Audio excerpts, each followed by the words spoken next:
All right, first episode of the new way we're doing this channel.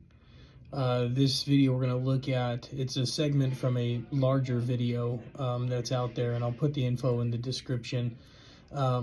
This is going to be a look at Noah's Ark. This is supposedly where they found it, where it lies at currently, the country that it's in, the documentation, the study of it. There was almost a full archaeological investigation into it. They took core samples, they took underground radiology samples. It's wild to watch, it's wild to look at. I'll try to keep the intro short because it's a longer video. Take a look at the video, watch it a couple times if you have to, and then we'll talk about it later, because this one it's awesome. I mean, granted, if it's true, but the local government over there has this protected as a biblically historical site. So somebody over there feels like it's true enough to put military guard around it. So this is Noah's Ark, the finding of Noah's Ark. And we've known about this since back in, 1970s. There should be more mainstream information. That's what we're trying to do. Give it its mainstream presence that it needs. So watch the video. Hope you enjoy it. Hope you learn something from it. Hopefully it'll give you some context to balance your worldly views against. And let's just dive right in. Yes, I've been studying archaeology and ancient history for a long time, and Old Persian, and I'm Jewish, and I was educated in the Old Testament. And I think it's important for people to realize that archaeologists and geologists have been in the Middle East for well over 100 years using modern methods. Many of them are dedicated Christians and Jews and Muslims, all of whom believe in the Old Testament. And the reason why none of them think that Noah's Ark could be on Mount Ararat is because, from what we know of modern science, it would take Mount Ararat being, 13,000, 14,000 feet, it would take such a huge flood to place an ark there that the flood would leave signs virtually all over the Middle East. And there are no signs whatsoever of such a huge flood. There are small local floods in, Sumer and Eridu and Kish and places like that, but virtually no signs, no geological signs of a flood. Mr. Wyatt? Okay, I appreciate your observation there, sir. Now, we will have to agree with you on the fact that this boat could not be on Ararat for many reasons. It's a post-flood volcano. There's glaciers with the associated glacier flow, and the Bible specifies that the ark landed in mountains, plural, of Urartu, and that was quite a large empire out there. And so it is not on Mount Ararat. It's 12 miles to the south on a place called Mount Masr, or Mountain of Pain, or something to that extent. Now, as to your worldwide evidences of a flood, I will disagree with you there, sir. There is evidence of worldwide flood because of marine fossils at the Cretaceous level. Everything, and that's a roughly average of 7,000 feet around the globe, and everything above that is obviously upthrusted material.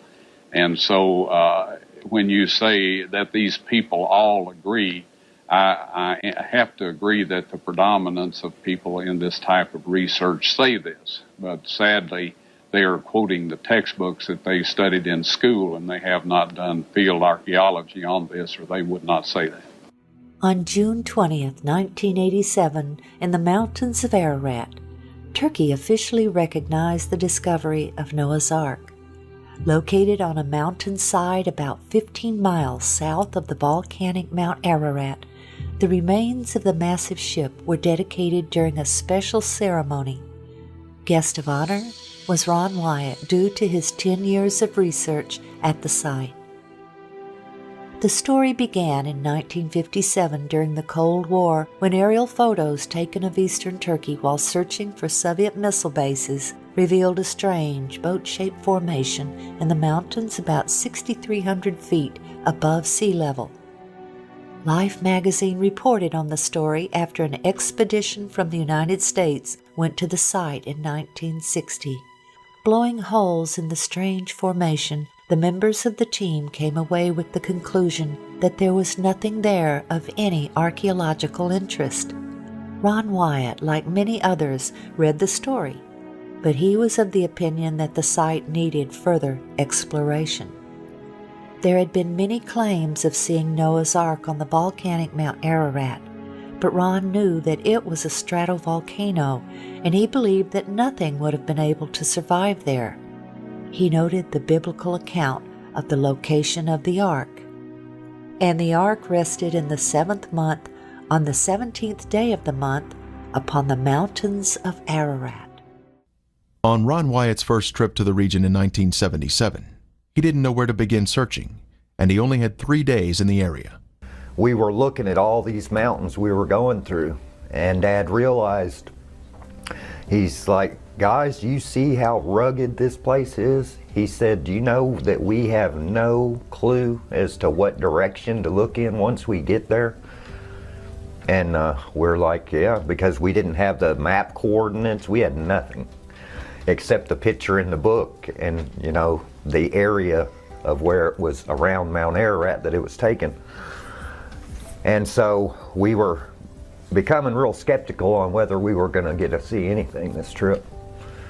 And then once we got off the train, we hired a cab to take us in to Dugabazit, the town close to Mount Ararat. And while we were driving, it was at night, and Dad said, guys, he quoted the scripture, and so Dad said we should all say a prayer that God help us know which way to look.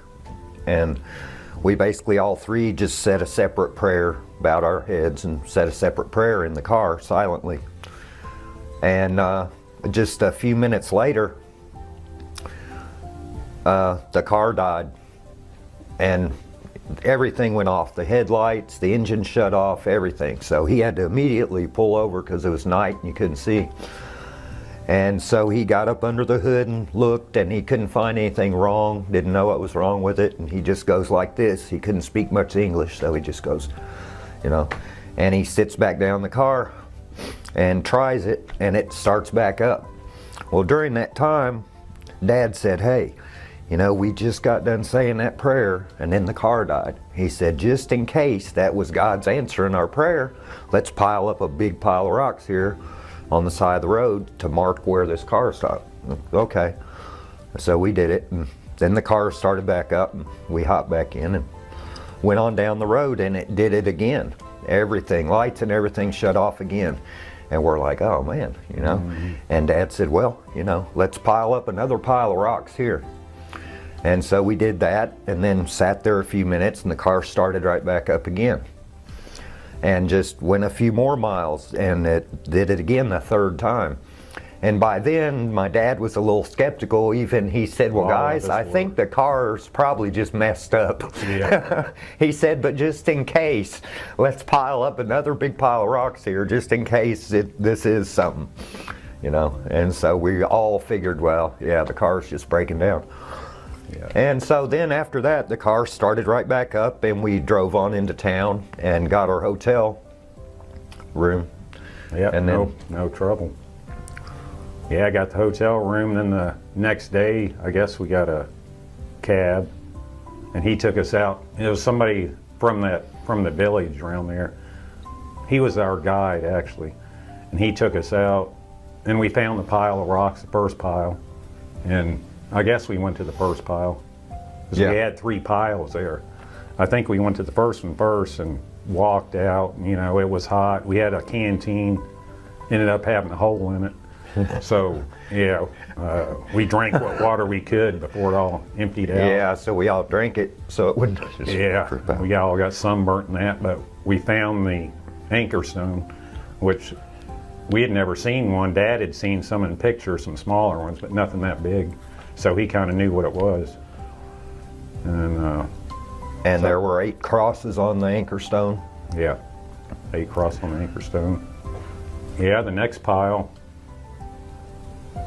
Did the next one go to the village and the house? Yeah, the next pile of rocks went to Noah's. The house and the graveyard. Yeah.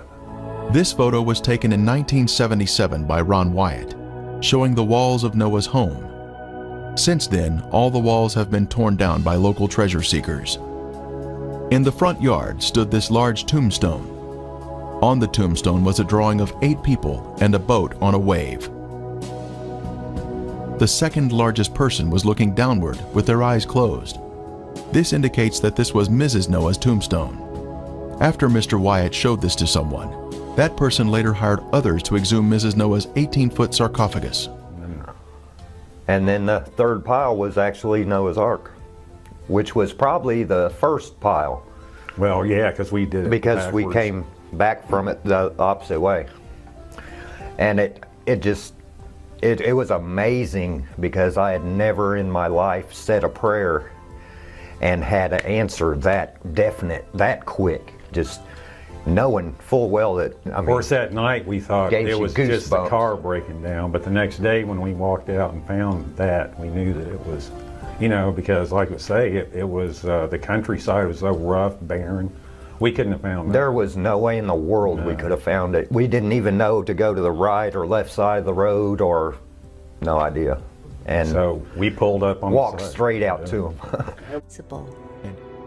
But the factor that captured his interest the most was the length given in the Life magazine story, 500 feet.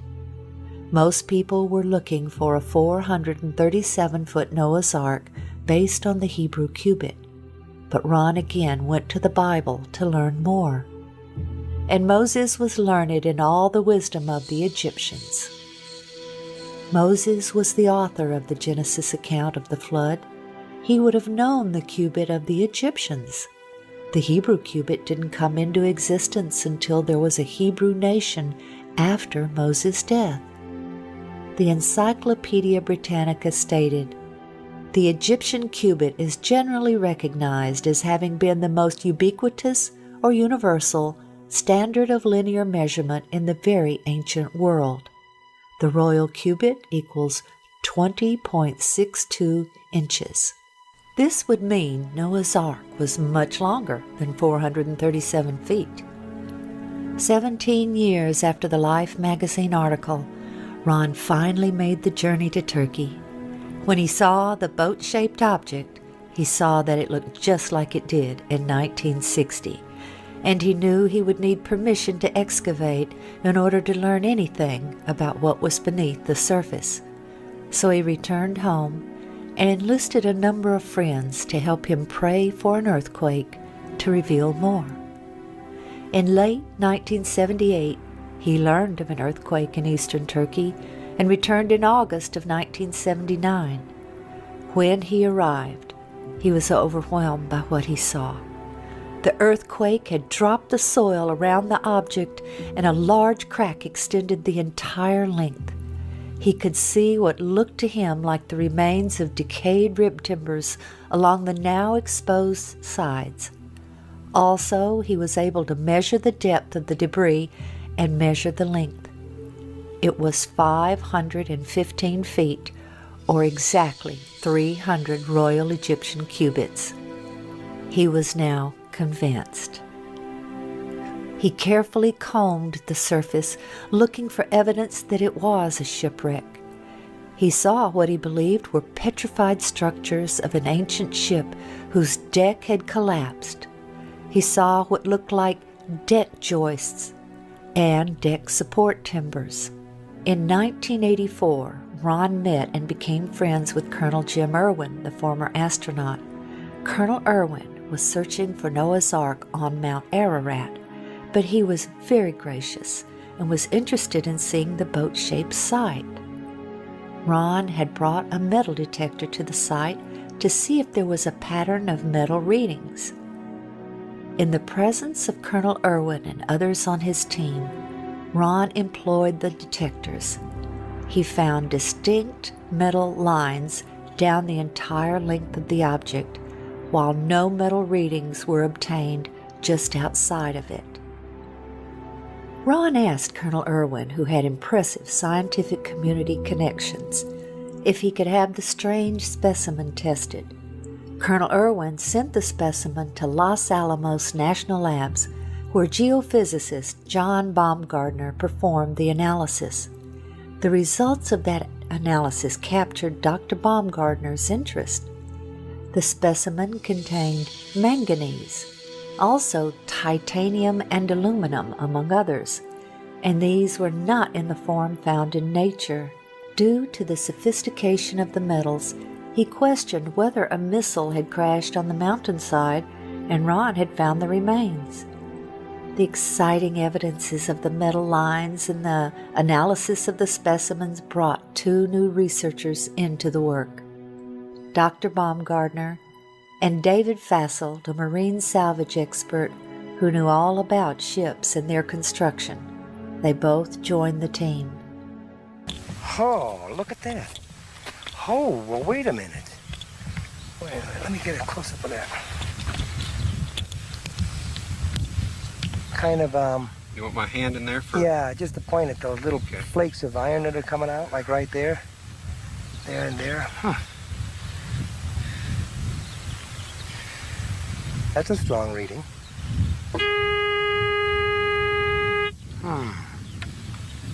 Well, I'd save that those frames right there. okay. Keep walking. Do you want a measuring tape to measure these things, how far apart they are?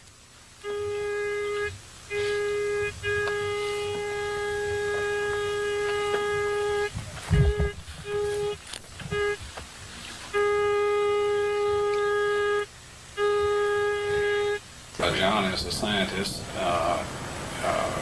might I take the liberty here to ask you, do you really honestly believe that you have been on the remains of Noah's Ark? I have no doubt in my mind. This has to be a man-made structure. It's full of metal. The metal has a regular pattern to it, and the size of the thing and the shape of the thing is such that it's almost certainly a large boat. Dr. Baumgartner and Ron scanned the entire site with 3 different types of metal detectors. Placing rocks at each metal reading, they then attached tapes to show the lines. While Turkish scientists and archaeologists did their own research, Ron and his associates continued their work. The next step was subsurface interface radar. There's the longitudinal bulkhead. You ought to see them popping out, Ron. Yeah, there they are. Here. There's Yeah. another one. There's the keel line right there. Yeah.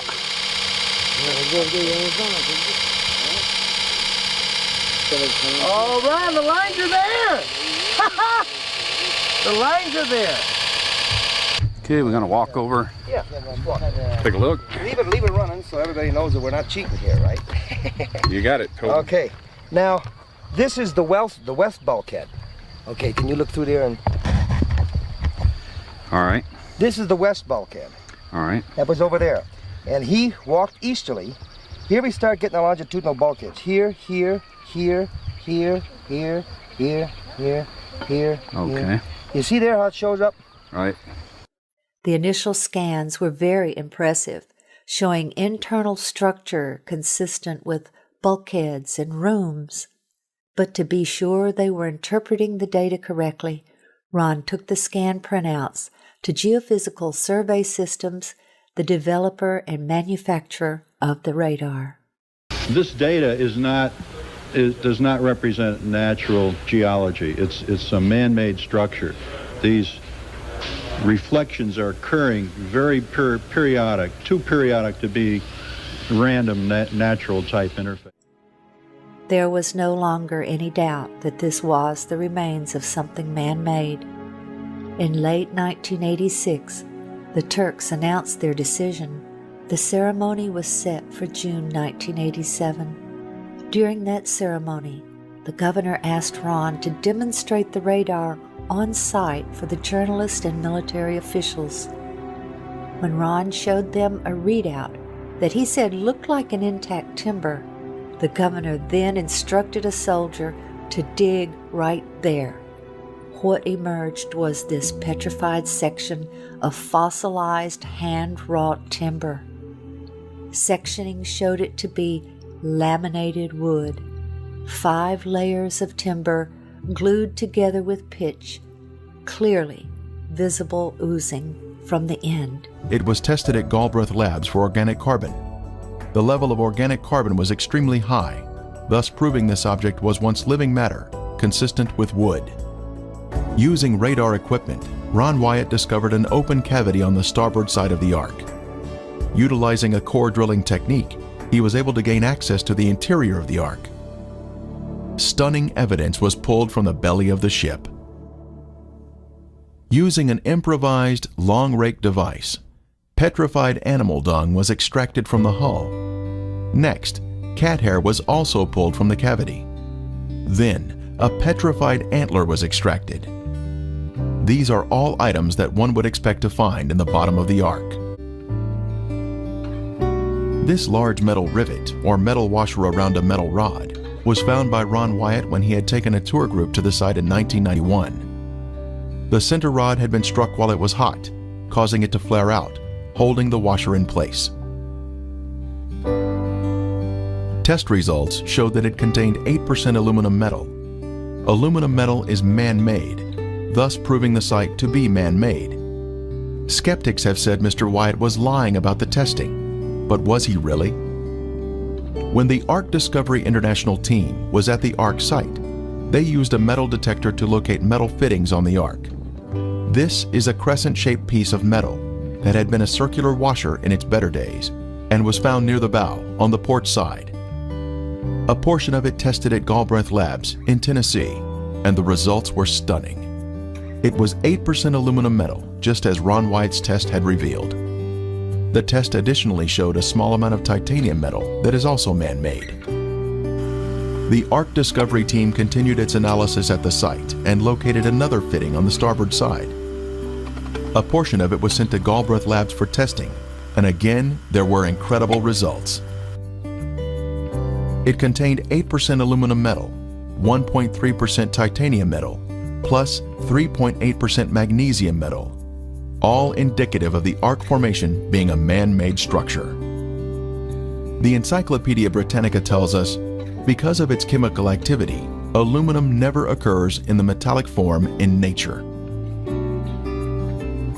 These unique metal components are special markers that were left behind, which prove the site is without a doubt a man-made structure, utilizing high-tech construction techniques consistent with what we should find in Noah's Ark.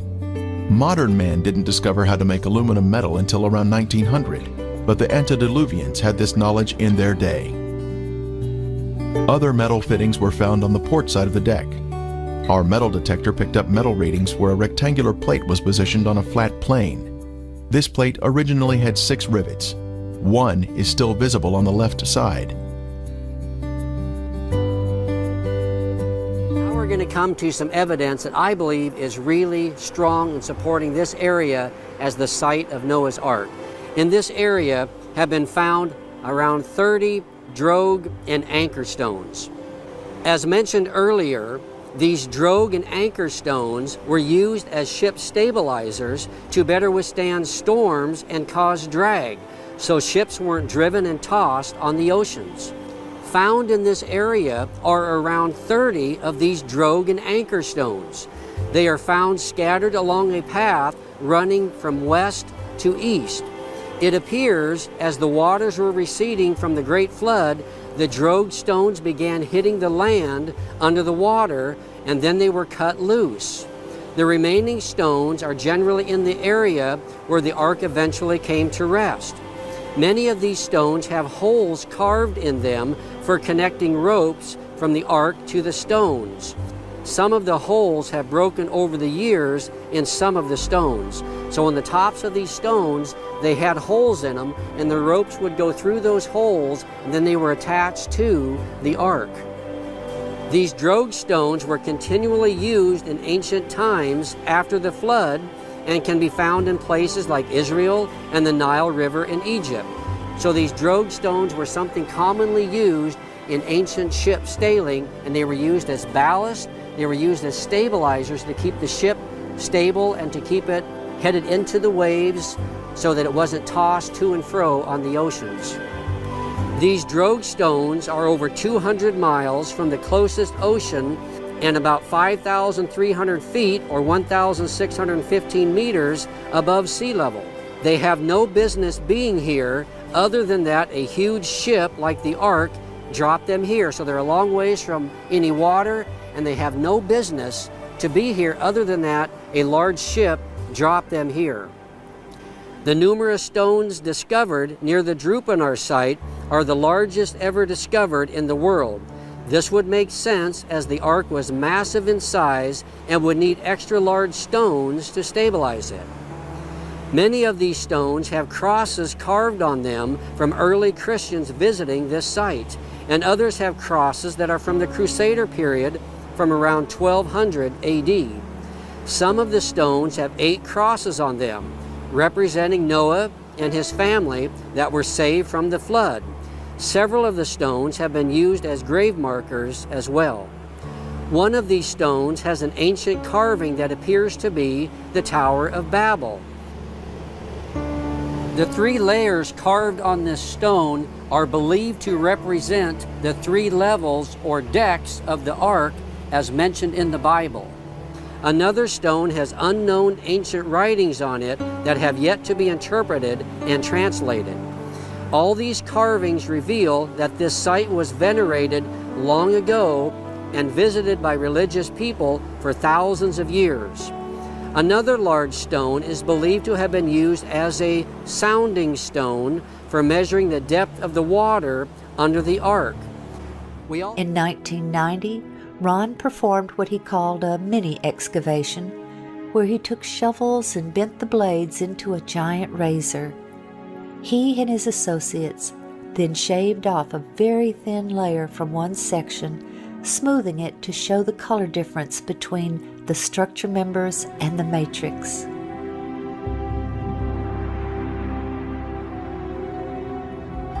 We are now standing on the middle deck of the Ark, and now pan over to the interior of the port side, where we can see 4 horizontal protrusions in a row. They are arranged in a regular pattern, indicating man-made construction.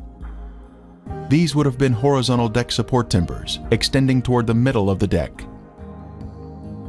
At the stern, we can see the symmetrical shape of the boat, including the center mound, where the decks have collapsed one on top of another. Continuing to inspect the stern, we can see 5 objects in a row along the inside port area of the deck. These have been measured at regular intervals and appear to be vertical posts that would have supported the deck.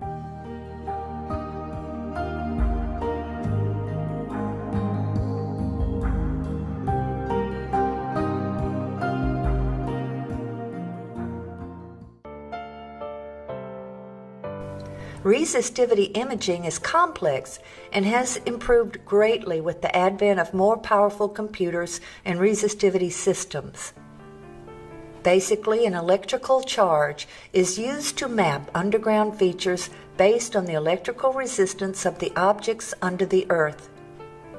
It took several days to complete the scans, and what the 3D images showed was consistent with that of a ship that had suffered a great deal of damage.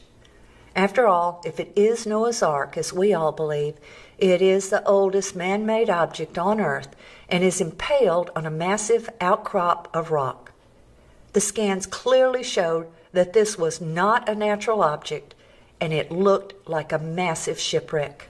Looking at the hull shape in 3 dimensions, the resistivity images show that the front section, which lies beneath the ground, resembles the form of a ship, which is streamlined and with the shape of a deep hull design.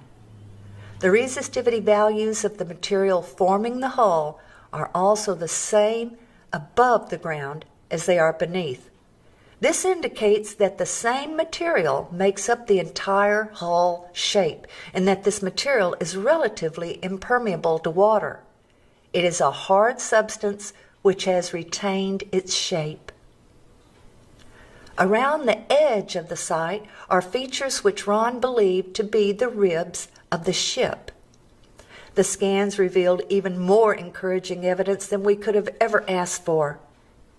They showed that the material forming these ribs continued below the ground surface and curved underneath the vessel, just as a rib timber would be expected.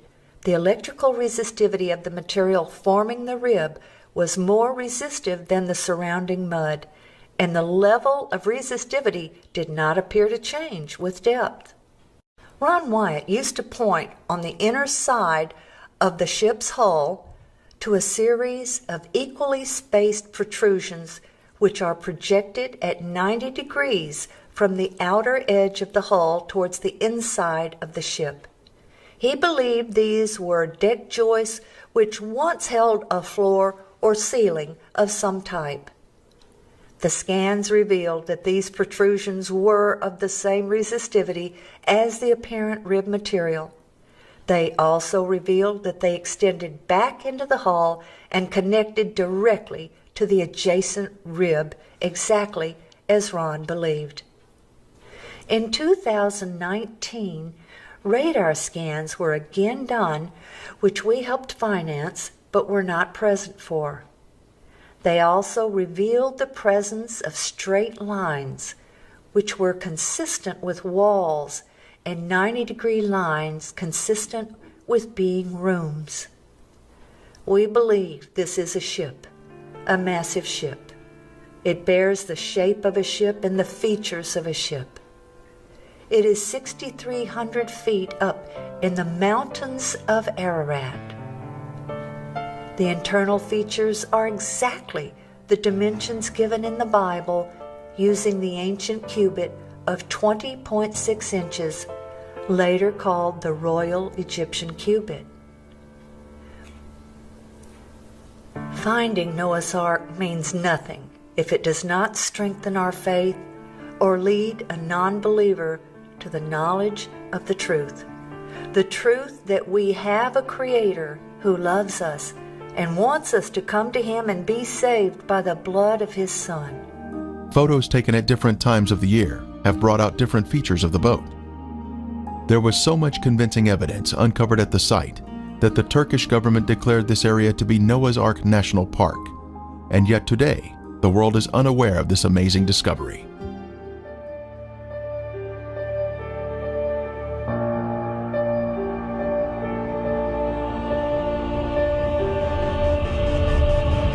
That is very, very, very difficult to try to explain away, especially when they figure the measurements out properly and how they lined up almost perfectly.